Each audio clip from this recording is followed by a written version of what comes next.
친구 여러분, 복음 이야기 5번째 시간입니다. 오늘은 영원한 속죄라는 제목으로 말씀을 전해드리겠습니다. 요한복음 1장 1절을 읽어보면 말씀은 곧 하나님이시니라 이렇게 쓰여 있습니다. 말씀은 하나님의 마음과 똑같습니다. 하나님은 절대 거짓말을 할 수 없습니다. 그래서 하나님은 일을 하실 때 반드시 말씀을 가지고 일을 하십니다.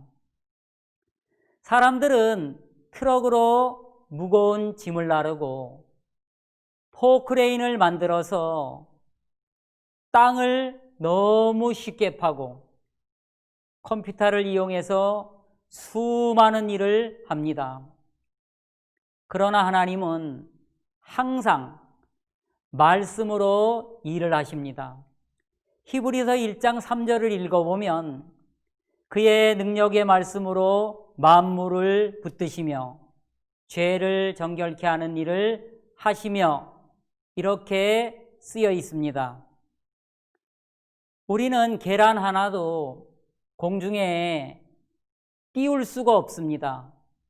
철사나 끈이 없으면 공중에 달아놓을 수 없지요.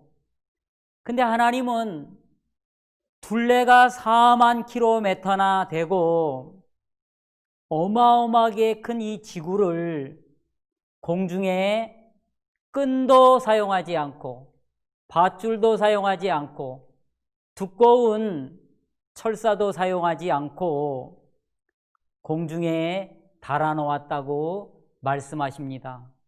어떻게요?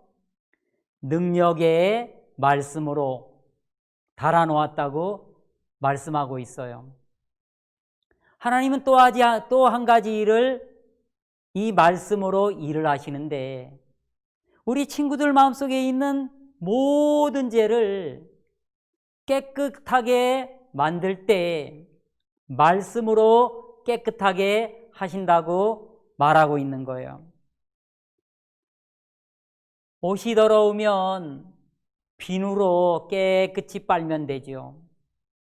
여러분들 마음에 있는 죄는 하나님의 말씀으로 깨끗이 씻어준다고 말하고 있는 거예요. 옛날 큰 나라를 다스리던 황제가 있는데 이 황제의 명령은 얼마나 큰 능력을 가지고 있는지 모릅니다. 박혜상 선생님의 구현으로 러시아의 황제철도 이야기를 같이 들어보겠습니다. 여러분, 러시아에는 황제철도라는 것도 있어요. 러시아 황제인 알렉산드로 2세가 철도를 놓으라고 지시하면서 지도에 철도가 놓일 자리를 잘을 대고 걷는데요. 그때 잘을 잡은 황제의 손가락이 조금 튀어나온 바람에 직선으로 긋다가 볼록한 곡선이 생겼어요. 아니, 황제께서 일부러 저렇게 그리신 걸까? 그러게, 직선으로 가면 더 빠른 길을 놓을 수 있을 텐데 말이야. 혹시 황제께서 직선을 그리려다 실수한 것이 아닐까? 하지만 그 누구도 감히 황제에게 혹시 실수한 것이 아니냐고 그렇게 묻는 사람은 아무도 없었어요. 황제가 그어준 선 그대로 곡선을 따라 철도를 깔았다고 해서 그 구간을 황제철도라고 부른다고 해요. 친구 여러분, 왕의 명령은 생명을 걸고 지켜야 하는 것이지요. 사람의 말도 듣지 않으면 큰 벌을 받는데 하물며 하나님의 말씀을 믿지 않으면 어떻게 될까요? 하나님의 말씀 앞에 우리 친구들은 말씀을 마음으로 받아들여야 해요. 성경 말씀은 곧 이 세상을 만드신 하나님의 명령인 것이지요. 그래서 무조건 믿어야 하는 것이랍니다. 친구 여러분, 황제철도 이야기 잘 들어보았지요? 황제가 실수해서 곡선으로 그렸지만 황제가 그린 것이기 때문에 그대로 철도를 놓았다고 합니다. 황제의 명령도 이렇게 크고 놀라운데 하나님의 말씀은 얼마나 크고 놀라운 능력이 있겠습니까? 하나님의 말씀을 통하여 우리 친구들의 죄가 어떻게 씻어지는지 레위기 4장 27절을 통해서 한번 같이 알아보겠습니다. 만일 한 사람이 자기도 모르는 사이에 율법을 어기고 죄를 범한 거예요. 그러다가 내가 죄를 범했어. 나는 죄가 있어. 죄인이라는 사실을 깨달으면 그는 흠없는 암염소 한 마리를 성막 앞으로 끌고 와야 해요. 흠없는 암염소를 성막 앞으로 끌고 오면 다른 사람들이 금방 아는 거예요. 저 사람 죄를 지었군. 죄를 씻기 위해서 흠없는 암염소를 끌고 왔네. 사람들은 다 알고 있는 거예요. 이제 흠없는 암염소를 끌고 와서 자기의 죄를 암염소의 머리에 넘기기 위해서 두 손을 암염소의 머리에 얹고 안수하는 거예요. 안수라는 말은 죄가 넘어간다, 죄가 건너간다는 뜻을 가지고 있어요. 자, 친구 여러분, 죄는 언제 흠없는 암염소의 머리에 넘어갈까요? 기도를 열심히 할 때 넘어갈까요? 성경을 열심히 읽을 때 넘어갈까요? 착한 일을 하고 공부를 열심히 하면 죄가 흠없는 암염소의 머리로 넘어갈까요? 다 틀렸어요. 여러분들이 지은 죄는 두 손을 암염소의 머리 위에 얹고 안수할 때 죄가 넘어간다고 하나님은 약속해 주셨어요. 안수를 하면 죄가 넘어가고 안수를 안 하면 죄는 자기에게 그대로 있는 거예요. 자, 이제 한 사람이 죄를 안수했어요. 죄가 넘어갔죠? 죄가 넘어가니까 너무 기뻐서 그 한 사람이 손을 번쩍 들고 와, 죄가 넘어갔다, 그렇게 말하고 있죠. 이제 죄를 넘겨받은 염소는 죄의 삭은 사망이기 때문에 죄값을 치러야 돼요. 그래서 죄를 넘긴 죄인이 이제 흠없는 암염소, 다시 말해서 죄를 넘겨받은 암염소를 죽이는 거예요. 죽이면 피를 제사장이 받아서 번제단 뿔에 바르는 거예요.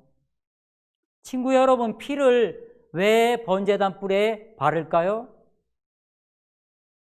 예레미야 17장 1절을 읽어보면 유다의 죄는 금강석 끝 철필로 기록되되 그들의 마음판과 그들의 단뿔에 새겨졌거늘. 여러분, 한 사람이 죄를 범하면 그 죄는 두 군데에 기록이 돼요. 한 군데는 어디일까요? 자기 마음판이에요. 마음판. 두 번째는 어디일까요? 하나님이 늘 쳐다보시는 번제단 뿔에 여러분들의 죄가 낱낱이 기록이 돼 있는 거예요. 그래서 제사장은 피를 받아서 번제단 뿔 4기퉁이에다가 피를 바르는 거예요. 피를 바르기 전에는 하나님은 아직 피를 바르지 않았네?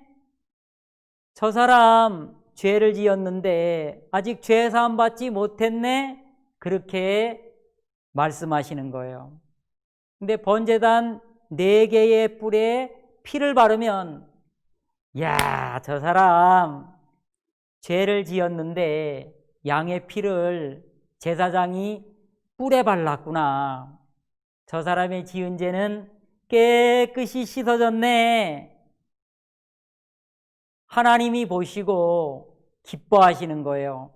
그렇지만 그 다음 날에 또 죄를 지면 흠없는 암염소를 한 마리 또 끌고 오고, 또 죄를 지면 흠없는 암염소를 또 끌고 와야 되는 거예요.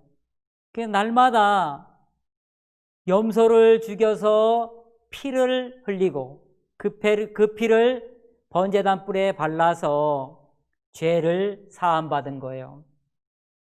우리가 죄가 어떻게 흠없는 암염소의 머리로 넘어가는지 영상을 하나 같이 보겠습니다.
예수님이 이 세상에 오시기 전에는 양이나 염소의 머리에 안수해서 그 양에게 죄를 넘기고 그 양을 죽여서 그 피를 번제단 뿔에 발라서 죄사함 받았어요.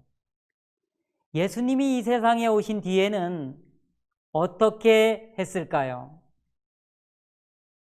마태복음 1장 21절을 읽어보면 이렇게 기록이 돼 있어요. 아들을 낳으리니 이름을 예수라 하라. 이는 자기 백성을 그가 저희 죄에서 구원할 자이심이니라 하니라. 예수님의 뜻은 저희 죄에서 구원할 자라는 뜻을 가지고 있어요.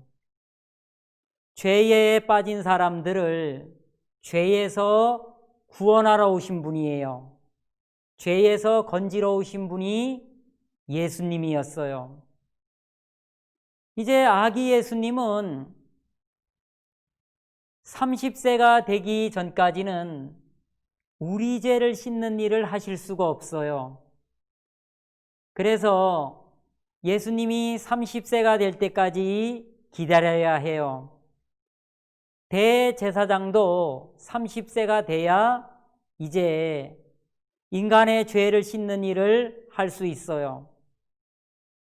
어느 날 예수님과 세례 요한이 30세가 넘어서 요단강에서 함께 만난 거예요. 예수님은 우리를 죄에서 구원하러 오신 분이고 세례 요한은 제사장이었어요. 대제사장이었어요. 대제사장은 이 세상 모든 사람의 대표자가 돼서 죄인의 대표자로서 예수님의 머리에 안수해서 죄를 넘기는 사람이었어요. 예수님은 요한에게 요한아, 네가 나에게 세례를 베풀어 다오. 그래야 세상 모든 사람들의 죄를 내가 넘겨받고 십자가에 죽으면 세상 모든 사람의 죄가 깨끗이 씻어지고 모든 의가 이루어지는 거야. 아이고, 예수님, 제가 예수님에게 세례를 받아야 되는데 어떻게 제가 예수님에게 안수하고 세례를 베풉니까? 그렇게 해야 모든 의가 이루어지는 거야. 예, 예수님, 알겠습니다. 그러면서 세례 요한이 예수님에게 안수를 했어요. 죄가 어떻게 넘어가는지 볼까요? 자, 안수하니까 죄가 예수님에게 넘어가는 거 봤죠? 이제 이 세상 사람들의 모든 죄는 예수님에게 넘어간 거예요. 세례 요한이 예수님 머리에 두 손을 얹고 안수했을 때 세상의 모든 죄가 넘어간 거예요. 할아버지 할머니 죄도 넘어가고 우리 친구들의 죄도 넘어가고 목사님의 죄도 넘어갔어요. 이제 죄를 넘겨받으시고 예수님이 요단강에서 물속 깊이 들어가셨다가 세례를 받으시고 나왔어요. 이튿날 예수님이 세례 요한 앞에 또다시 나타나셨을 때 요한이 외쳤어요. 보라, 세상 죄를 지고 가는 하나님의 어린 양이로다. 우리 친구들 한번 같이 따라해 봐요.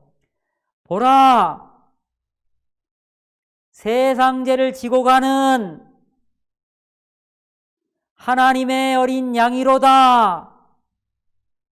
요한복음 1장 29절에 나와요. 여러분, 분명히 보았죠? 분명히 여러분들이 죄를 지었는데 예수님이 세상 죄를 짊어지고 가는 거 봤죠?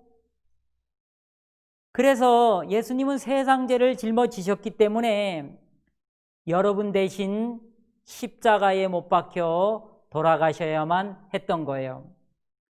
자, 우리 그림을 한번 같이 봐요.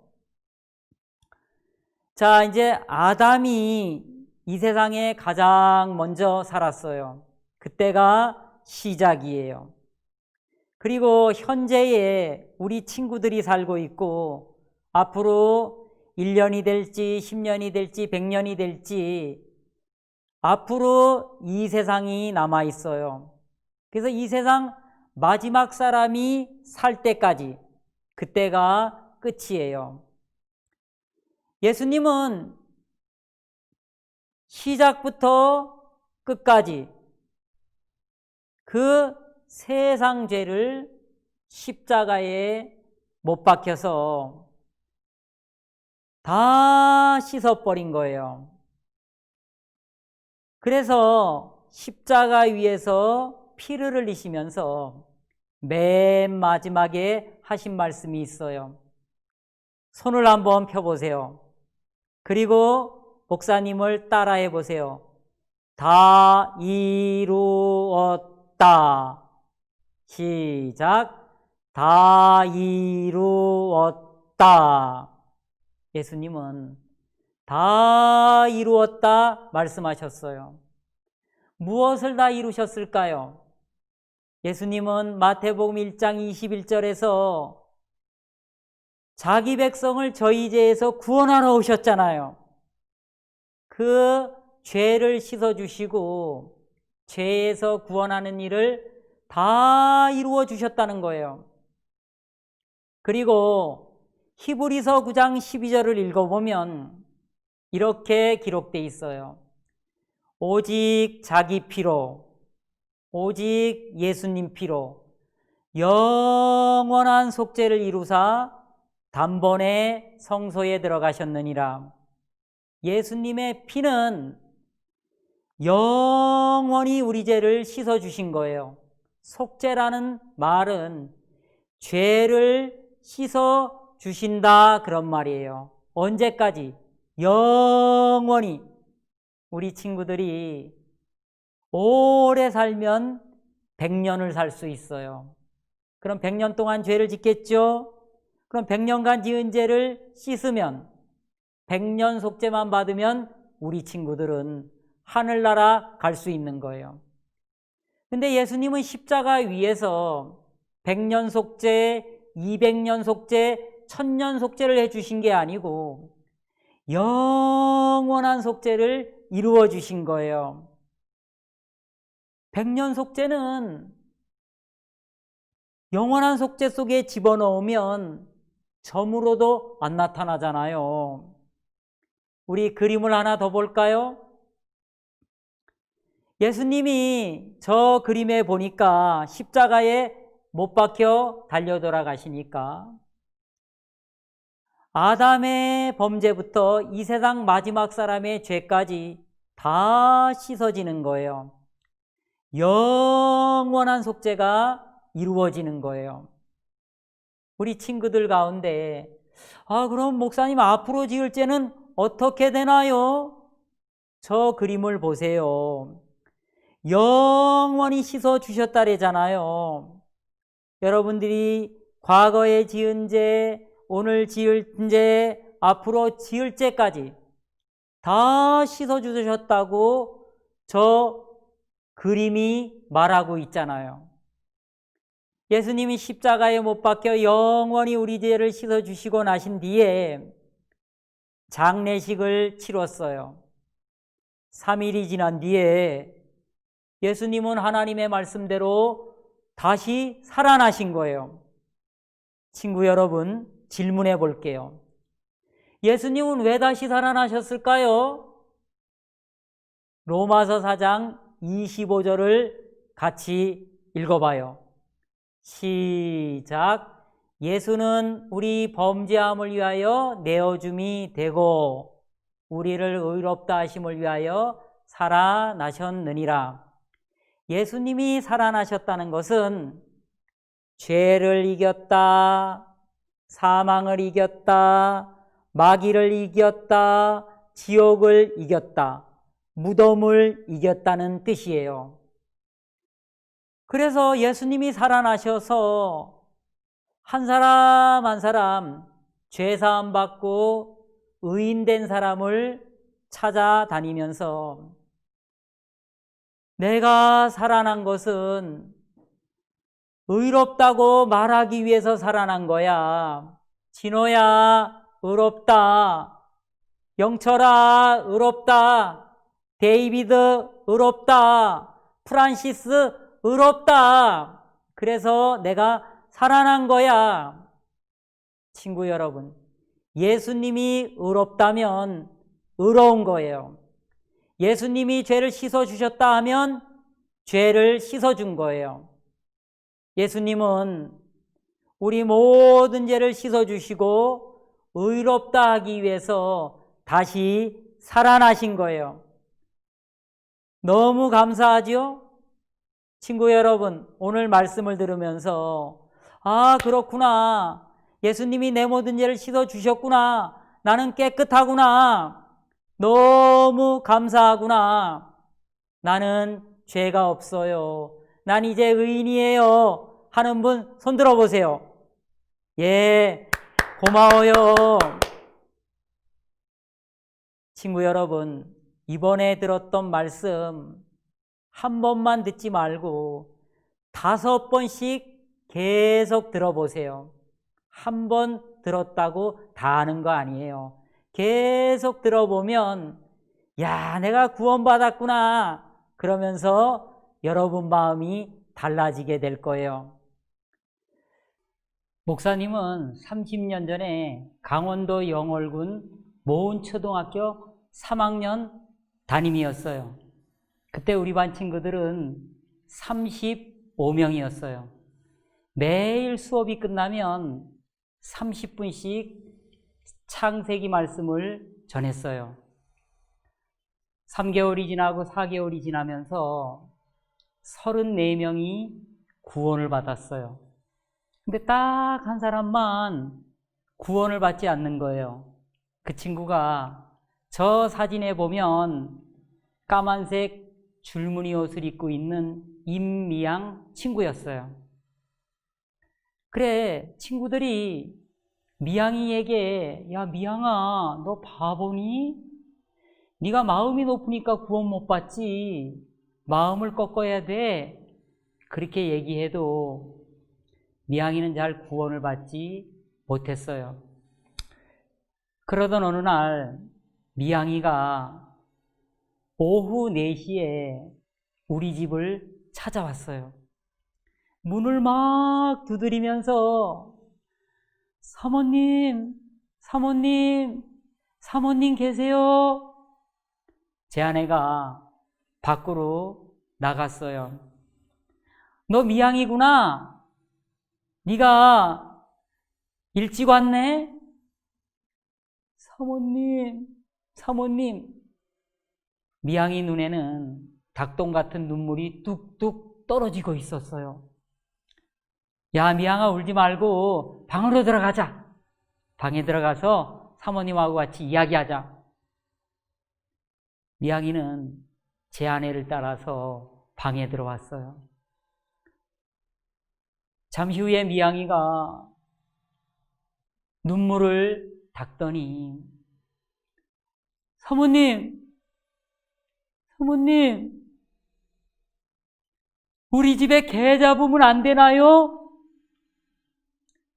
미양아, 개는 왜 잡니?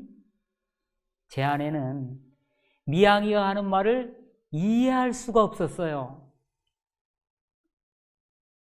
그러니까 미양이가 사모님, 우리 집에는 양이 없단 말이에요. 나도 제사 안 받아야 되는데 내 죄를 양의 머리에 넘겨서 안수해야 되는데 우리 집에 양도 없고 염소도 없고 개 한 마리밖에 없단 말이에요. 제 아내가 갑자기 웃으면서 그랬구나, 미양아. 그래서 네가 울고 있는 거구나. 미양아, 이제는 개도 필요 없고 양도 필요 없고 염소도 필요 없단다. 바로 그 양은 예수님의 그림자란다. 진짜 양이 온 거야. 하나님의 아들 예수님이 미양이 네 모든 죄를 다 짊어지고 십자가에 못 박혀 돌아가실 때 네 죄가 깨끗이 씻어진 거야. 미양아, 히브리서 10장 17절을 한번 읽어봐. 또 저희 죄와 저희 불법을 내가 다시 기억지 아니하리라 하셨으니. 봐라, 미양아, 하나님이 너의 죄와 너의 불법을 다시는 기억지 않는다고 하시잖아. 미양이, 너는 네가 지은 죄가 기억나지만 하나님은 기억을 안 하신다고 약속하셨어. 왠 줄 알아? 예수님이 네 모든 죄를 짊어지고 십자가에 못 박혀 달려 돌아가셨기 때문에 그날부터 하나님은 너의 죄도 기억 안 하고 선생님의 죄도 기억 안 하기로 마음을 정하셨어. 미양이, 네가 죄를 짓고 하나님 앞에 가서 하나님, 제가 거짓말했어요. 하나님, 제가 친구하고 싸웠어요. 저는 죄가 있는 것 같아요. 그러면 하나님이 미양이 너한테 뭐라 그러는 줄 알아? 미양아, 그랬니? 나는 예수가 십자가에 못 박혀 죽은 이후로는 네 죄가 하나도 기억이 안 난다. 봐라, 미양아, 하나님이 네 죄를 기억하지 않으면 네 죄는 하나도 없는 거야. 갑자기 미양이 얼굴이 밝아지면서 예수님 고맙습니다. 사모님 고맙습니다. 내 죄를 씻어주셔서 너무 고마워요 하면서 미양이 얼굴이 환하게 밝아진 거예요. 그리고 여름 캠프 때 모은 초등학교에서 12명의 친구들이 캠프에 참석해서 말씀을 듣고 같이 음식을 먹고 이야기하면서 얼마나 즐거운 시간을 보냈는지 몰라요. 여름 캠프를 다녀와서 우리 친구들은 계속 언니에게, 형님에게, 누나에게 전도했어요. 그래서 오후 5시가 되면 우리 집에 40명, 50명 어린이들이 모여서 말씀을 들었어요. 친구 여러분, 하나님의 말씀을 들으니까 다 마음이 바뀌는 거예요. 그리고 이 기쁜 소식을 친구들에게, 가족들에게 전해서 많은 사람들이 구원을 받게 된 거예요. 매일 말씀을 듣던 우리 친구들이 어느 날 시험을 봤어요. 근데 슬기로운 생활 시험 문제에 이런 문제가 나왔어요. 사람은 누구나 가로 열고 가로 닫고 가로 안에 들어갈 말은, 정답은 존중이에요. 근데 우리 친구들이 다 구원이라고 쓴 거예요. 사람은 누구나 구원되어야 한다. 매일 말씀을 듣다 보니까 맞아, 구원받아야 돼. 그래야 하늘나라 갈 수 있어. 이 말씀이 친구들 마음에 가득 차 있었던 거예요. 우리 친구들 3일 동안 말씀을 들으면서 예수님의 아름다운 복음을 들었죠? 그리고 구원을 받았죠? 얼마나 좋아요. 아, 예수님이 내 죄를 다 씻었어. 이제 내 모든 죄는 흰눈보다 너에게 씻어졌어. 하나님 내 죄를 기억지 않는다 그랬어. 목사님 이제 저 죄 없어요 하는 사람 오른손을 높이 들어보세요. 예, 축하해요. 우리 친구들이 이번에 많이 구원을 받았는데 이제 이 아름다운 복음을 다른 친구들에게도 많이 전해주기 바래요. 3일 동안 끝까지 말씀을 들어줘서 고마워요. 오늘은 여기서 마치겠습니다. 감사합니다.